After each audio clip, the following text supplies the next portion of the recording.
Hindutva is different from Hinduism. To this category of names, which have been so mankind, a subtle source of life and inspiration belongs the word Hindutva, the essential nature and significance of what we have to investigate into. The ideas and ideals, the systems and societies, the thoughts and the sentiments which have centered around this name are so varied and rich, so powerful and so subtle, so elusive and yet so vivid that the term Hindutva defies all attempts at analysis. 40 centuries, if not more, had been at work to mold it as it is. Prophets and poets, lawyers and lawgivers, heroes and historians have thought, lived, fought, and died just to have it spelled thus. For indeed, it is not the resultant of countless actions, now conflicting, now commingling, now cooperating of our whole race. Hindutva is not a word, but a history.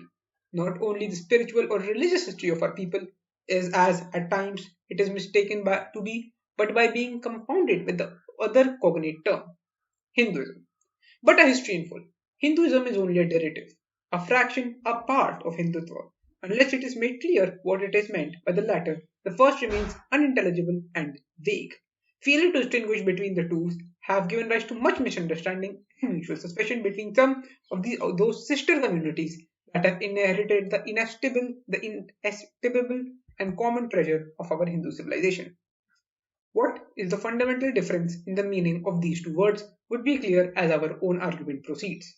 Here it is enough to point out that Hindutva is not identical by what it is, vaguely indicated by the term Hinduism. By an ism, it is generally meant a theory or a code more or less based on spiritual or religious dogma or system. But then we attempt to investigate into the essential significance of Hindutva, we do not primarily and certainly not mainly concern ourselves with any particular theocratic or religious dogma or creed. Had not linguistic usage stood in our way, then Hinduness would have been certainly a better word than Hinduism, as a near parallel to Hindutva. Hindutva embraces all the departments of thought and activities of the whole being of our Hindu race.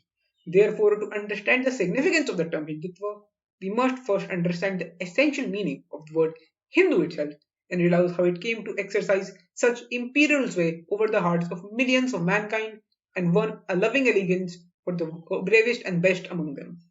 But before we can do that, it is imperative to point out that we are by no means attempting a definition or even a description of the most limited, less satisfactory, and essentially sectarian term Hinduism.